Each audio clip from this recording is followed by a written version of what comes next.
Alright, now I'll be working on the Master Lock 140. I've gotten really accustomed to picking upside down being a lefty, so I'm trying to do upside down as well as right side up. So here's number 1 pin. Seems a little stiff, but it could be because the bar's in there. Okay, almost pulled that bar out, so let's keep going. On 2, 3's binding, 3 set. Go back to 1 set. 2's not binding, 3's binding, so it came out. 4's set, and now number 2. And picked. And again, I'm trying to get better at picking this direction, so throw my finger in there for a little stability. And put this on top. Alright. Film for number 1. 1's nothing's binding. 2's nothing binding. 3's binding. Set. 4. No.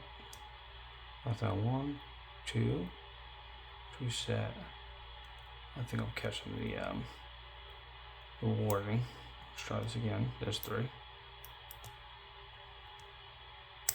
4.